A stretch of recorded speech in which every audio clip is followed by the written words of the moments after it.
China ஒரு மிகப்பெரிய நாடு. கொஞ்சம் வருஷம் முன்னாடி வரைக்கும் அவங்க தான் உலகத்திலேயே பாப்புலேஷன்ல ஜாஸ்தி. இப்போ நம்ம அவங்கள பீட் பண்ணிட்டோம்.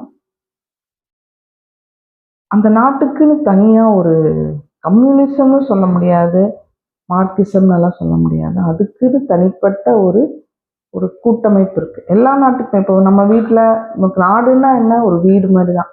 நம்ம வீடு இங்கே பார்டர் இருக்கும், இங்கே ஒரு வீடு இருக்கும், அந்த மாதிரி.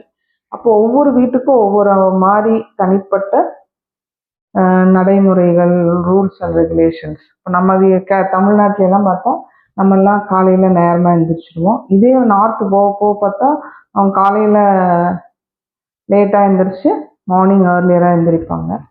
அப்போ அந்த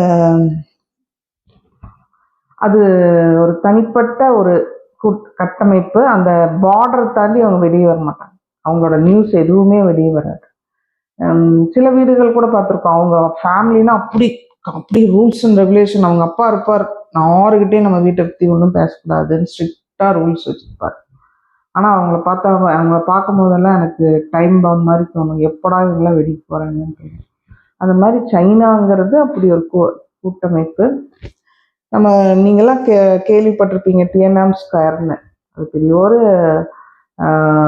யூனிவர்சிட்டியில் குழந்தைங்க, காலேஜ் குழந்தைங்களாம் டெமோக்ரஸி வேணும்ன்ட்டு, டெமோக்ரஸினா நான் ஜனங்களால், உங்களுக்கு தெரியும், அது வேணும்ன்ட்டு எல்லாம் ஸ்ட்ரைக் பண்ணாங்க. அவங்கள எல்லாம் போட்டு தள்ளிட்டுது மிலிட்ரி. லட்சக்கணக்கான பேர் இறந்துட்டான்னு சொல்கிறாங்க. அது அவங்க அப்படின்னு சொல்கிறாங்க. அதனால அவங்களோட சைனாவோட ஒரு அந்த இன்ஸ்டிடியூஷன், அந்த குடும்பம், அது ஒரு ரகசியத்தன்மையுடையது. இப்போ கொஞ்ச நாளுக்கு முன்னாடி இந்த 2023 ஒரு ஃபாரின் ஃபைனான்ஸ் மினிஸ்டர் இருந்தார், வாங்னு ஒருத்தர். அவர் என்ன பண்ணாரு, அவர் காணாமல் போயிட்டார். ஏன்னா அவர் ஒரு பொண்ணை கல்யாணம் பண்ணிக்கலான்ட்டு இருந்தாரு. அவர் கொஞ்சம் ஸ்பையோன்னு நினைச்சிட்டாங்க சைனாக்காரங்க. அதனால அவர் காணாமல் போயிட்டார். இப்போ எனக்கு ஒரே ஒரு கவலை, நம்ம ஜி ஜின்பிங், நமக்கு எல்லாருக்கும் தெரியும் அவரை. ஏன்னா சுப்பிரமணிய சுவாமி இருக்கார் இல்லைங்களா, அவர் அப்பவே 2022 காணாமல் போயிட்டாருன்னு சொன்னாங்க. 2022 அவர் எங்க போனாருன்னு தெரியல. ஏன்னா அவர் அவரை பிடிச்சி செத்துட்டாரு, என்னென்னமோ சொல்லிட்டு இருந்தாங்க, ஹவுஸ் அரெஸ்ட்ல வச்சிருக்காங்கன்னு. அப்புறம் பார்த்தா அது அது யுஎஸ்ஏ அந்த அங்க இருக்கிற அத்தனை பேருக்கும் லட்சக்கணக்கான காசு, கோடிக்கணக்கான காசை கொடுத்து அமுத்திட்டாங்க. ஆனா ஒருத்தர் 2 பேர் வாயை மூடலாம், ஆனா 200 பேர்த்தோட வாயை மூட முடியுமான்னு சுப்பிரமணிய சுவாமி சொல்லியிருந்தாரு. அப்பவே ஜி பத்தி ஒரு நியூஸ் வந்தது. அப்புறம் கொஞ்ச நாள் கழிச்சோன்னா சி திரும்பவும் வந்துட்டாரு. அது ஒரு ரூமர் மாதிரி இருந்துச்சு. எல்லாத்துக்கும் ஒரே ஒரு இது என்ன தெரியுங்களா, இப்போ நம்ம பிரிக்ஸ் மாநாடு நடந்தது இல்லைங்களா, இங்க பிரேசில்ல நடந்துச்சு. பிரேசில்ல நடந்தப்போ எல்லாம் கண்டிப்பா Putin, Russian head, China head, India head, south Africa, Brazil head, BRICS மாநாடு இப்போ பிரேசில்ல தான் நடந்துச்சு. அப்போ எல்லாரும் கண்டிப்பா வருவாங்க.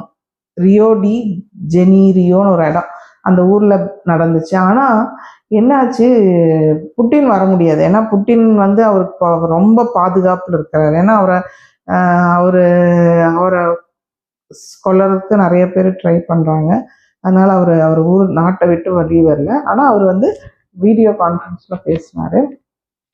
அதுதான் பெட்டர் பாதுகாப்பு உலகம் இருக்கிற நிலைமையில. ஆனா ஜி வரவே இல்லை. ஜி பத்தி எந்த நியூஸும் வரல. அட்லீஸ்ட் அவர் ஆன்லைன்லயாவது பேசியிருக்கலாம், அவர் வரல. அப்போ நமக்கு எல்லாத்துக்கும் என்னடா ஆச்சு. அதுக்கு முன்னாடியே ரூமர் வந்துச்சு. முதல்ல ரூமர் சி ரொம்ப நாளா காணுமேனு. இப்போ ரூமர் பிரிக்ஸுக்கு அவர் வராதனால எல்லாத்துக்குமே ஒரு பயம், என்னடா வரல.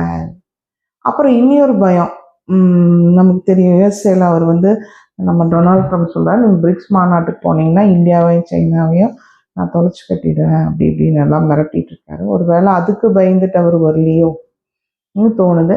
ஆனாலும் ஒவ்வொருத்தர் சொல்றாங்க அவரை கொன்னுட்டாங்கன்னு சொல்றாங்க, அவரை ஹவுஸ் அரெஸ்ட்ல வச்சிருக்காங்க, ஜெயில போட்டிருக்காங்க. அதெல்லாம் கூட ரூமரா இருக்கலாம். சிலது அவருக்கு ஹார்ட் அட்டாக் வந்துச்சு சொல்றாங்க.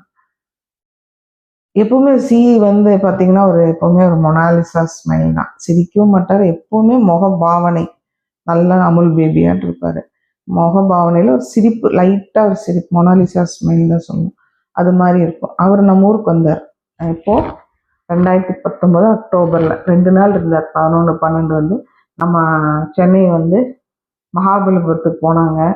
நல்லா ராம்ராஜ் வேஷ்டி கட்டிட்டு ஜாலியா 2 பேரும் பிரைம் மினிஸ்டர் நரேந்திர மோடிஜியும் நம்ம ஜி ஜியும் நடந்து போனாங்க.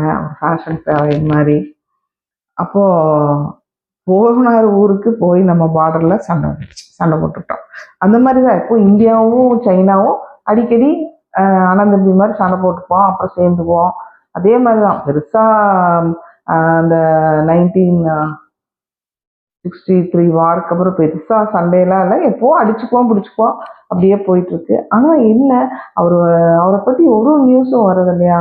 ரொம்ப சில சமயம் எனக்கு அவரை ரொம்ப பிடிக்கும். ஏன்னா இஸ் a வெரி இஸ் அவரோட ஹிஸ்டரி படிச்சீங்கன்னா, அவர் வந்து சின்ன வயசுல இருந்து அவங்க அப்பாவும் ஒரு communist, one of the leaders.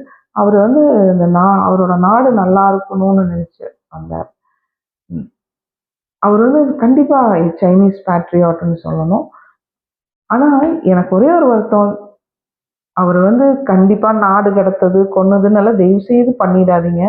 ஏன்னா ஒரு லீடரை வந்து நம்ம ஃபேர்வெல் அனுப்பிச்சு விடும்போது மரியாதையோட ரெஸ்பெக்ட் கொடுத்து அனுப்பணும். இந்த சில கண்ட்ரிஸ் பாகிஸ்தான்ல எல்லாம் இந்த மாதிரி ஜெயில்ல போடுறது, தூக்குல போடுறது அதெல்லாம் வச்சுக்கூடாது. அவங்களாம் எத்தனையோ சில குறைகள் ஏதாவது இருக்கலாம். ஆனா அவங்களாம் மரியாதையோட ஃபேர்வெல் பண்ணணும். சைனா அப்படி பண்ணணும்னு நினைக்கிறேன். ஏன்னா கண்டிப்பா அவர் எவ்வளவோ சைனாக்கு பண்ணியிருக்காரு. அந்த மாதிரி மரியாதையா அவர் அனுப்பிச்சு விடுவாங்கன்னு நினைக்கிறேன். தெரியல. But we hope he is okay. அவரை பத்தி ஒரு நியூஸும் கிடையாது. But China is always taboo. ஒரு என்ன சொல்லுவாங்க, ஒரு ஒரு ஒரு ஒரு ரகசியம் காக்குற மாதிரி அந்த மாதிரி எல்லாம் வச்சுக்குவாங்க. Hope we pray that he is okay and he is healthy. We may fight with China, but கண்டிப்பா அவங்க நல்லா இருக்கணும்னு நாங்க நினைப்போம். ஏன்னா நம்ம நைபர்ஸ் நல்லா இருந்தா தானே நம்மளும் நல்லா இருப்போம் என்று சிஇஓக்கு பிரார்த்தனையுடன்